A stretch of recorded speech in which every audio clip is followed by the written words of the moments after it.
is Crystal with Pineapple Papers, and happy Sunday. It's the last Sunday of the month.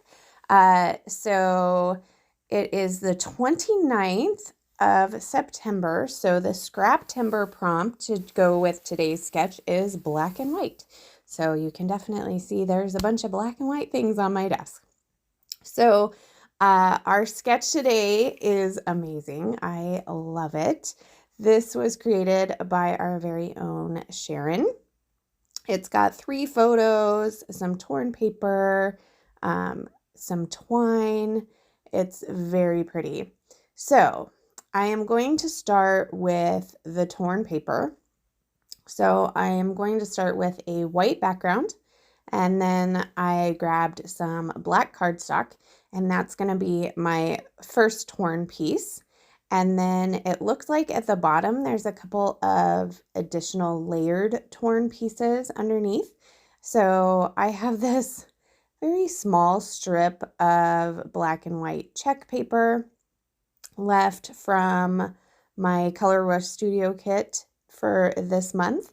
So I believe this is my, it's the 29th. This is my last layout with this kit.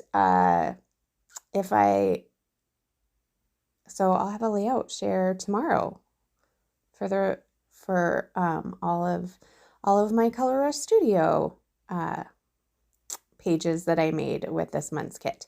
So as you can see, it's very minimal. I'm kind of down to the bits and pieces, but this sketch is going to work perfectly because there's so much black and white in this kit. So I'm just kind of pulling the black and white elements.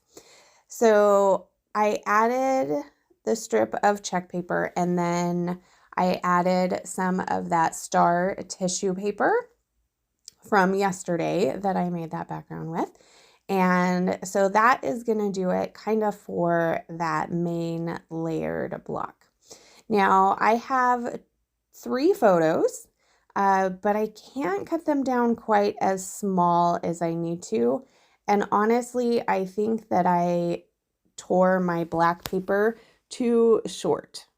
So I think if I had made it a little bit longer, I could have made my photos into those cute framed like Polaroid photos. I think that would have been super cute, but I had torn my paper too short. So I am just going to trim my photos down. They were 4x6. I'm going to trim the middle one to 4x4, which is like a collage photo that my son had posted. And the other 2, one is Julianne licking the glacier, and then the other one is a picture of the kids. It's like an arch in the glacier. So we were told that they go out every day and check the glacier because it changes. So we took a picture of this, and knowing that the next day or a couple days later, this arch wouldn't even be here. So that was kind of cool. So I did a very thin white border on all of those that you can see here. So when I need more tea this morning. I like to use my little guillotine trimmer when I am making these small borders or just small cuts in general. I really do like to have both trimmers. I use them both because obviously a 12x12 doesn't fit in the big trimmer or in the small trimmer. And in a guillotine type trimmer, you can't gut a paper. And I gut my papers all the time because I really want to save them. So here I'm just deciding how I want to layer them up. I want the one of my daughter to the left because there's a little bit of blank space to the right. And obviously the one of the family is in the middle. So now I'm going to start with some embellishing. So in the sketch, the title goes underneath the photos. My title is actually going to be on top of the photos. I'm going to decide to start this little cluster here in the top left-hand corner. And then I'm thinking I want one down here in the bottom right.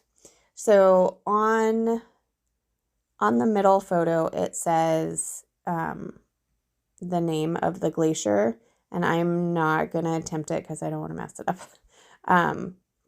So at first I'm thinking I'm just going to use that as the title. So that's kind of where I'm going with for right this second. So that's why I want to build a cluster up there. And then I decide to move the cluster that I kind of started underneath the right-hand side of the photos down to this big space that I have in the bottom right where Sharon has journaling. And so I'm going to put a tag here. You could put some journaling on it if I didn't cover it all up, right? I'm going to use quite a few pieces of the chipboard, the black and white chipboard from Print Shop that came in this month's kit. So I've got a tag at the top. Well, I have two tags, but one is from the cut apart sheet. One is one of the chipboard tags. I have a chipboard heart, and then I have a chipboard book plate that is highlighting the name of the glacier we were at. And then at the bottom, again, I have another cut apart tag, and then I'm going to add this chipboard tag. And then I have two circle bits of chipboard, so I'm going to layer those up. And then from the pattern papers, I have fussy cut out a few of the florals. So I'm going to put that up at the top as well as the bottom. And then I have this tiny piece of star frazzle. And so because I've made that big cluster down there at the bottom, I realized that I can't do the big twine. So I'm just going to use this frazzle on the side. So I'm just going to tie that, not tie that, I'm just going to glue that right there. And so I actually only glue it to the back. So I believe at this point, I'm looking for little scraps of frazzle because I need to cover my tag holes. And then in this month's kit, I know this is supposed to be a black and white layout, but I am going to pull in these two hearts that are orange from the kit. And they just go perfect because we had to wear these bright orange helmets. So that is going to do it. I did add the fussy cut Beautiful. And I'm going to use that as my title. So here are a couple of close-ups. If you have any questions, leave them down below. I will have the whole Sketch Sunday crew listed below, as well as the shop for Color Rush Studio. And that's going to do it for me today. Remember to wear your crown. We'll see you tomorrow. Bye.